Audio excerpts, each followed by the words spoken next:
We live in interesting times. The year right now is 2022 or 2022. So many things are happening in the world, from Russia invading Ukraine, to the pandemic, to the political divide in this country, which is causing many debates.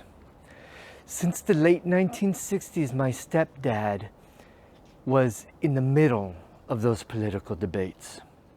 What I discovered from interviewing him in late 2018 was that his determination to help his community began when he fought in the Vietnam War. I'll link to the playlist of that 9-episode series in the description below. He came back from the war discombobulated, not knowing how to deal with his pain. Today we call that PTSD. But back then, they didn't really have a system in place for military soldiers coming back from wars. They just didn't have a system in place. He dealt with that pain by becoming a community activist. He served his community even at the expense of his own family. The video you are about to watch is one of those endeavors. He himself recognizes the irony, the contradiction that he lived by taking this action. This was the last recording of my in-depth interview. He specifically told me to hold on to it and not post it until a more convenient time. That time is now, because he unfortunately passed away on February 21st. It was about 5:30 or 6:30 Eastern time.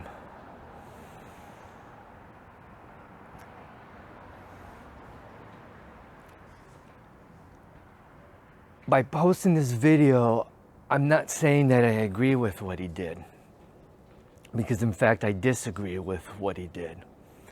He put his family at risk, and me being a family man, I would never do that. But this was his way of giving back to his community, of helping people who could not defend themselves to defend themselves against an army that was ultimately supported by the US government, the CIA.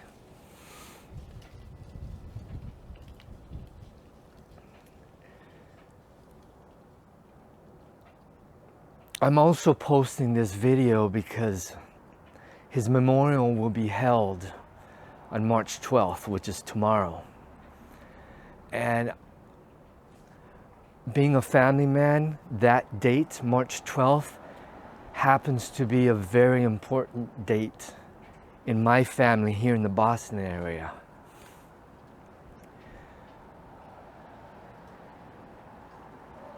So I have to be here for my family. And in fact, I'm sure my stepfather, Jon Miles, would be proud of that fact. He'd be proud of his only son.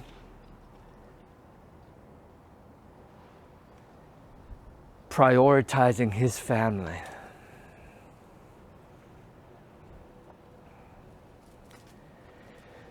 So this is my way of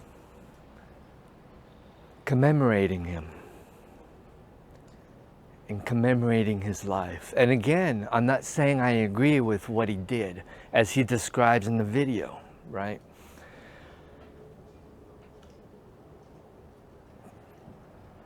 But I do admire that he was a no-holds-barred community activist.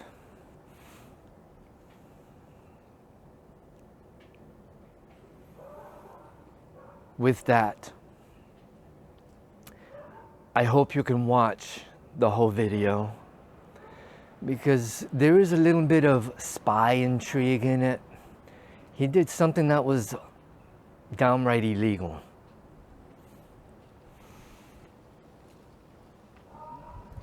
And which led to an FBI investigation. I later looked at this after the interview and I thought, so that's why the FBI was onto him. I'm sure they knew something was up. They knew something was going on. They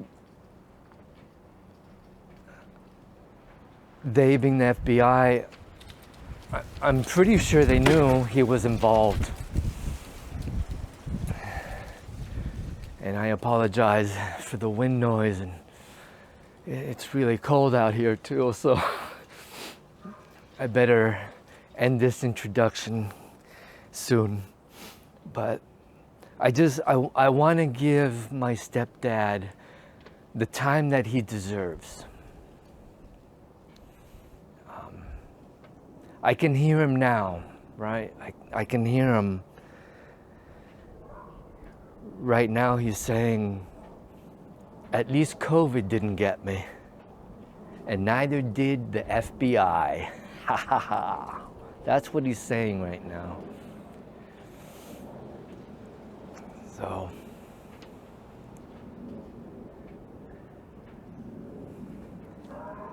that's that.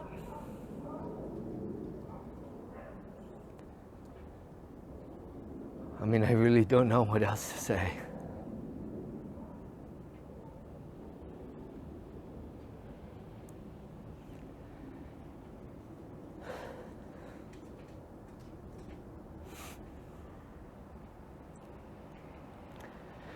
Except to say, rest in peace, Jon Miles. And I love you, and I'll never forget you. And now for this spy type story in his own words.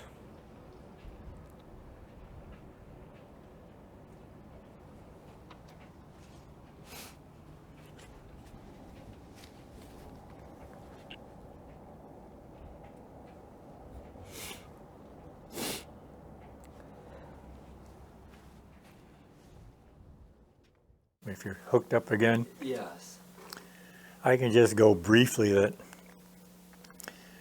that back in 1981, 82, when we were living on that first house on South Shannon Road, there was a Guatemalan guy who came and was speaking, and I was with Churl at that time, and you know, we got to talk, and he looked like a white guy, you know, but his family, he was a white guy, but he was from Guatemala, and he spoke perfect English. And he asked me, my military experience, and said, look, would you like to help the revolution in Guatemala? And I said, no, I said, if I'm going to help any revolution, it would be in Chile, you know. So he talked to me, and so, you know, I told him no.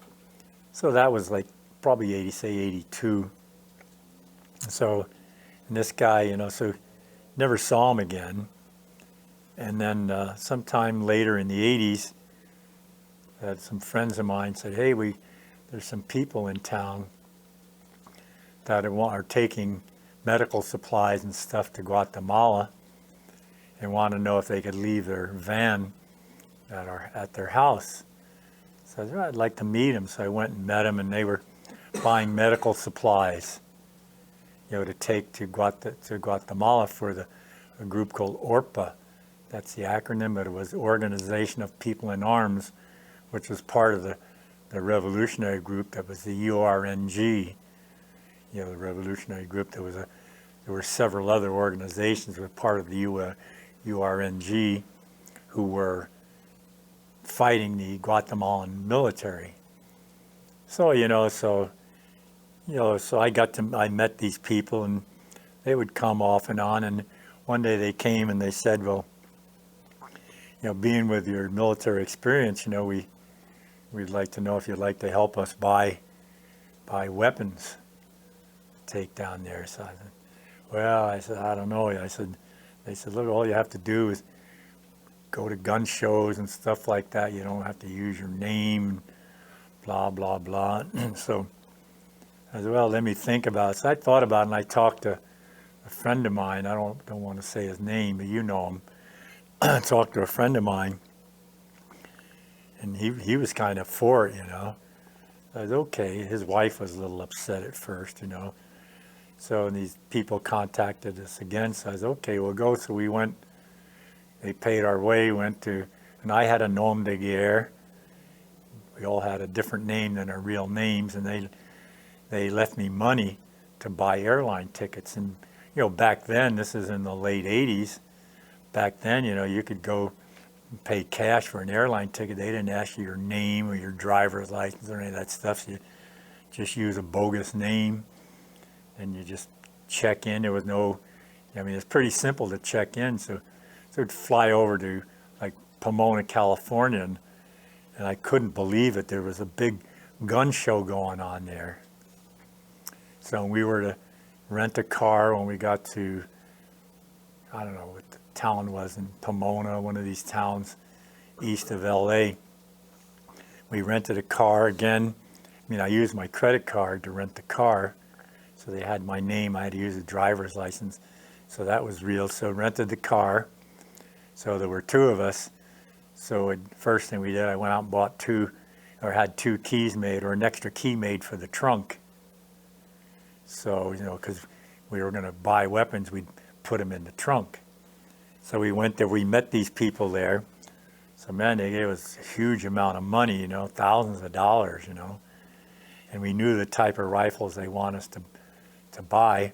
So we were going to go around whenever we go to a table or even saw somebody carrying the type of weapon we wanted. We'd say, hey, you want to sell that? And if they said, yeah, well, let me check it out. How much you want? I want $550. You look at it, well, we would take $500 cash for it. So 9 times out of 10, yeah, they would. So you'd pay for it, and then you'd sling it on your shoulder, and you had a key to the car, and you'd walk out, and you had a stamp so you could get in and out. You didn't have to pay to get in and out of the show. So I'd go out, and there were several entrances. Go out one entrance, we had these big duffel bags, and put the rifle in the duffel bag and go back and buy more. So we did this, like, we'd be there basically, you know, all day Saturday, and then half a day Sunday, and then we'd fly back. So then the main people we met there, the main guy, he would collect all the weapons when we left, and we'd come back to Tucson. Well, and after a while, you know, we did this. We went to like Sacramento, we went to Fort Worth, we went to Tulsa, we went back to Pomona again, we went to San Diego, you know, Salt Lake City. We wouldn't go to gun shows around here because I was fairly well known around here, you know, so none of us went to here. They went to the shows in Phoenix and Tucson. So after a while, you know, we found out, you know, how they get these guns, and we were pretty successful. We even went to Denver one time, Colorado Springs. So we traveled around a lot. The same scenario: rent a car, you know, go there and give me a bunch of money, and I was in charge of. I had another guy. We had 3 of us would go. So I was the one that doled out the money and kept track of everything. So, you know, then it was, you know, how do we get the stuff is going to go? Then after a while, they realize they can trust you, and they want to know, is there any, you know, we smuggle all these weapons and ammunition, we smuggle it down to Guatemala with in a trailer. We have a false bottom in this trailer. But what we'd like to do, you know, any place they wanted to stick the trailer in my backyard, and I said, hell no, man. You know, because I was living here, you know. So, you know, so I got a friend in Benson that had a ranch there. So he said, yeah, cool, you can store it here. And he knew what it was about, and from what we did to him and his wife, his family, that he paid for a weekend away at these nice, hotels. Like he and his wife and kids could go spend a weekend away, and we went there, and we had all the stuff came in. U-Haul truck came into Tucson. We went down there, unloaded it, and we had it right next to his house. We took the window out of the house, and we took the trailer apart and put the stuff in the trailer, and put the trailer back together again, and then somebody would take it, people would come and they would drive a trailer down to Mexico. So then I didn't go on the first couple of trips to Mexico, but I went on one trip I went, but this time, we used the place in Benson. We did maybe 2 or 3 loads out of Benson, but then somebody from this group rented a farm there in somewhere outside of Stockton, California. They had a big barn. So they had the trailer in the barn, so all the weapons that were gathered and everything was taken there and was put in the bottom of the trailer. And it was basically white people doing it, There wasn't like people involved in the movement. We weren't like people of color, because if they saw some, dark-skinned person buying guns, and flag might go up, but we were all these white guys, And then I had the one extra guy I had, you wouldn't know him, but he didn't last very long. He was kind of nervous, always shaky and all that stuff. So, and what we were doing at the time was totally nothing wrong, because you were allowed to buy weapons, and then you're allowed. Some dealers said they had laws that supposedly that they had to check your ID and what have you, but it wasn't mandatory like it is supposedly now. So we were pretty successful, and I had thousands and thousands of dollars that was left with me. So they would notify me, and it was all real secretive stuff. I mean, we had code names and one thing and another, so we wouldn't use our own phones or pay phones and things, we had ways of communication I don't want to get into. So, but eventually they trusted me, and they left me with thousands and thousands of dollars, and they'd say, hey, there's going to be a show, such and such a place. So I get this other guy, and I'd buy the tickets, I'd do all the accounting work and take care of all it, and the bookkeeping. So then one time okay, we're gonna go. So I got hooked up with this doctor. This medical doctor was an emergency room doctor from Oakland. So we were supposed to be like a couple going down to Mexico with this trailer on like a vacation. So we had this nice pickup truck that happened to be the same type of pickup truck I drove. It was like a 85 Ford, but this was a lot better shape than the one I had that towed this trailer.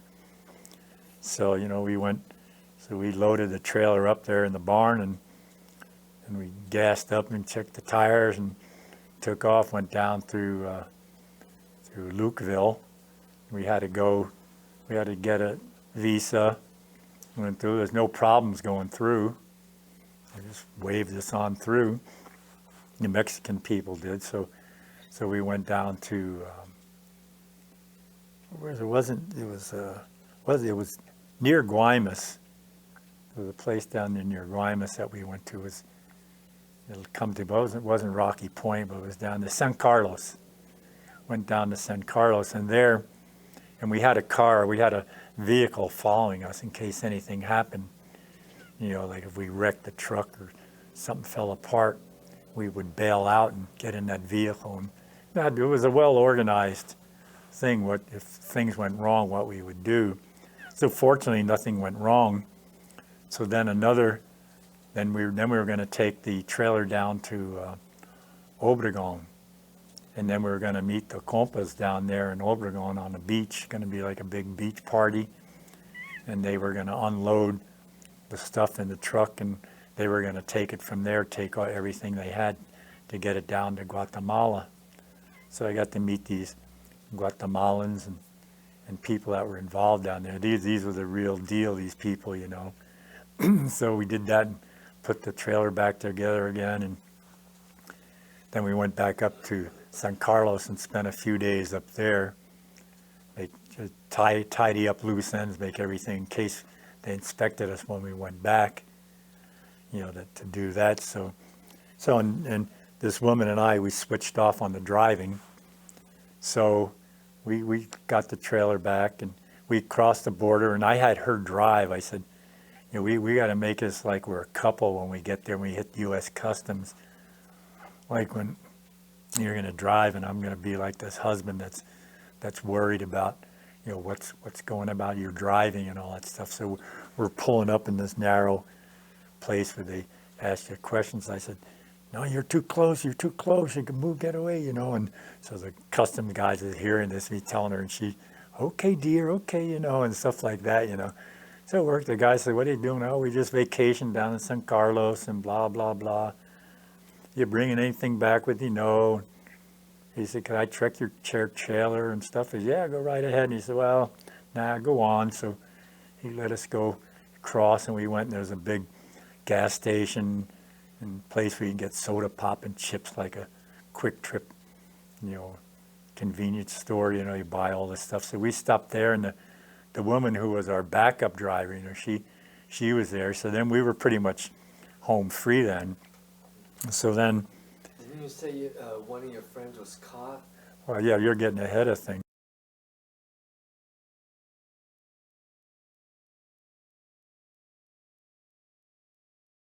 It was a matter, okay, we're here. It's like, what time of the day is it now? And this woman who was a doctor, she was kind of anxious to get back, because we could have gone to, you know, to Yuma or someplace and gotten a hotel, stayed overnight. But she and I decided, we all decided, well, let's go all the way back to this farmhouse, this barn, you know. So she had her car there, so we drove, you know, through the night to get back there, and we got back there, and then she left, and I stayed with the driver. I stayed with her at the house in the morning, and then being you know, there was always a big thing of backing the trailer up. Nobody knew how to back anything up, and not that I knew how to back everything up, but we had to leave it outside the barn, and we got there because it was dark. So the next day, and it's a farmhouse and a barn out in the middle of nowhere. So I said, okay, but it's a matter, my ticket wasn't until, you know, like a couple of days away. We got back a little earlier.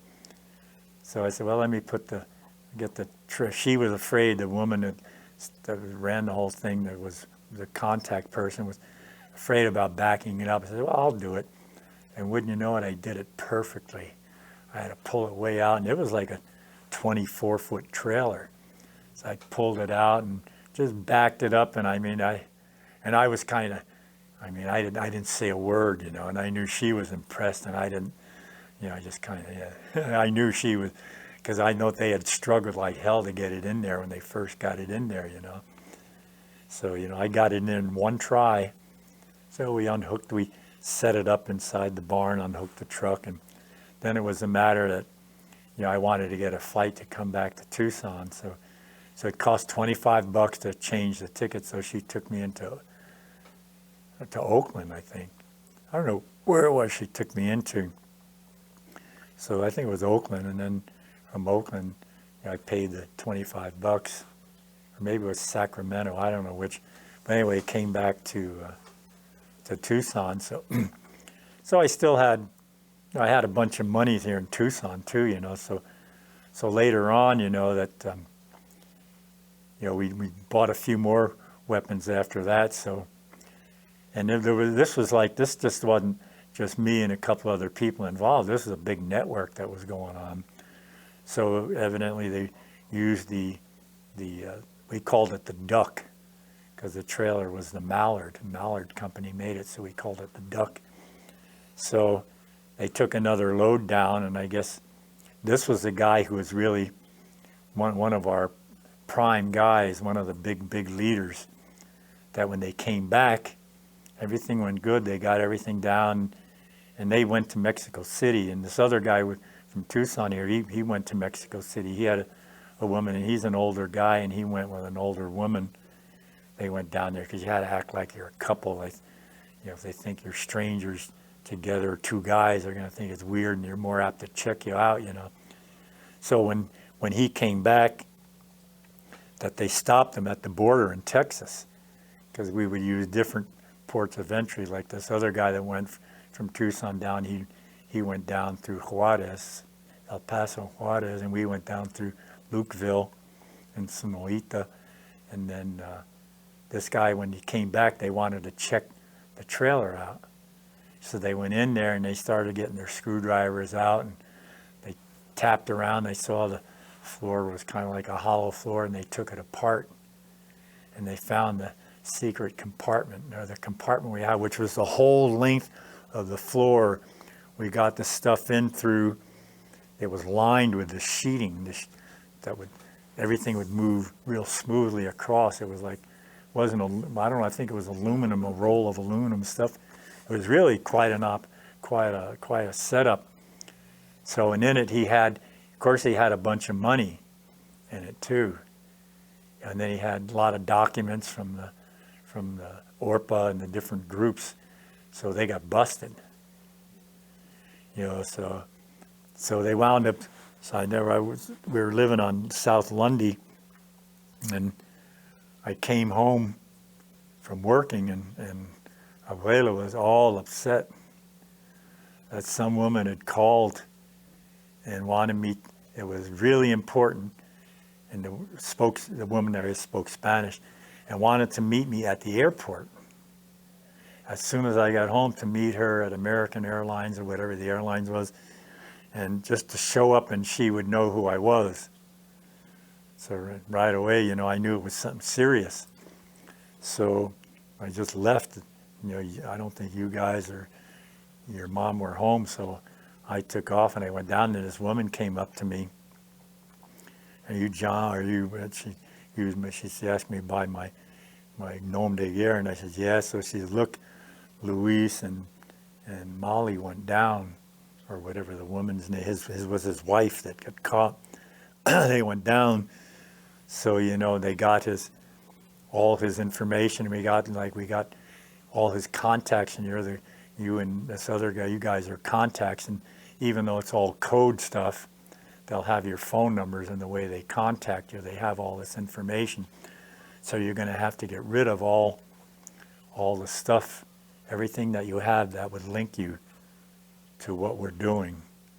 So it's real important that you do this as soon as possible, because if they decide that it's a network going on, they're going to start sending the FBI or tobacco and firearms people out to check on you. So man, I came home, so it was kind of a panic in a way, I mean, and you guys were there, but your mom knew about it. And not that I had that much stuff. So it was a matter of just getting rid of stuff. And I didn't have any guns. I still had about $4,000 cash that I had. And so, so basically I got rid of everything, and then nothing ever happened, and then when I moved we moved to Shannon Road, then we weren't at Lundy anymore. So, so nothing ever happened with me, but then I wasn't in contact with anybody for years after that, but I never told anybody, never said one word about it. And then it was sometime, I don't know when it was, later in the 90s, I get a call from this people who was a licensed firearm dealer from the Bay, from San Jose, and he was a big shot in all this as far as purchasing legally a lot of stuff. So they came down and visited with us and seeing how everybody was. So, me and this other guy went, but I still never told anybody. Your mom knew, but I'm sure she didn't tell anybody. So then, but she didn't know details. So then, like I'm telling you, details more or less now so then just kept it quiet, and then about 2 or 3 months ago, I just happened to mention something to another friend of mine, because he's getting ready for this encuentro down on the border.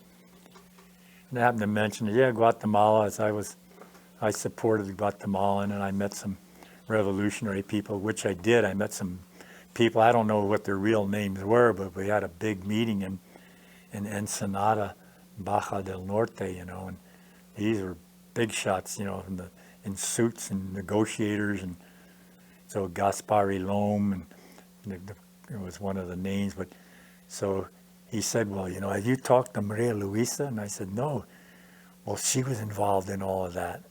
I said, really? He said, yeah, she's from Guatemala, and she's young. She's like in her 40s.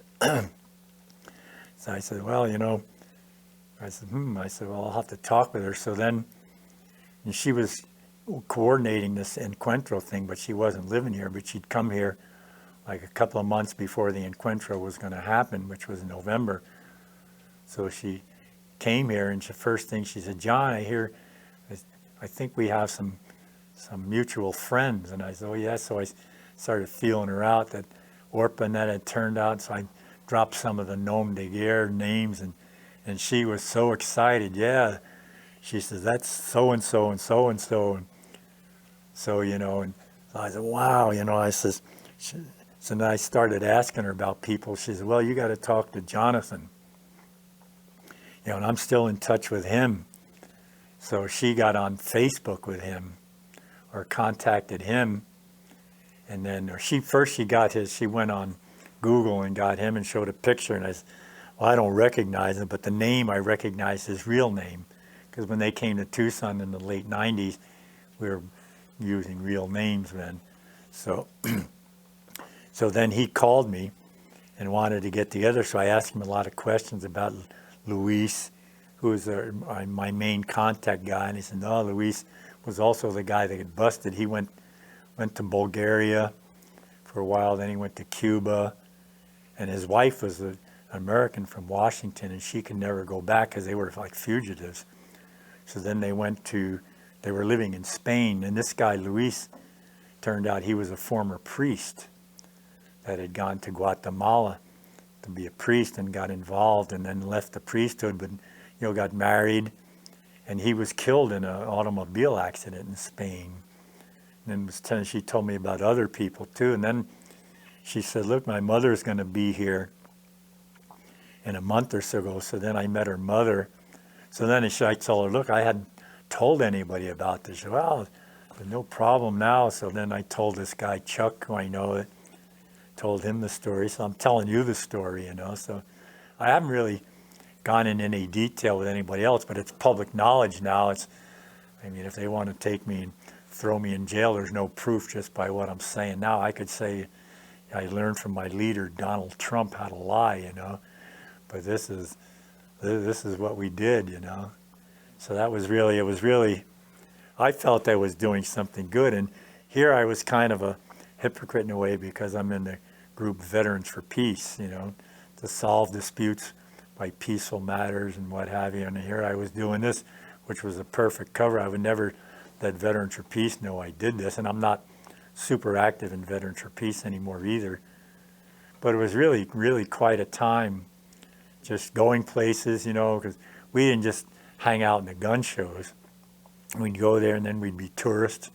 Got to see where John F. Kennedy was shot in Dallas, and went up to Rocky Mountain National Park, went by the Coors Brewery, and saw the state capitol in Sacramento and Salt Lake City, and you know, just all the traveling around. Then because we wouldn't go like all day Saturday, and we go like a half a day Sunday.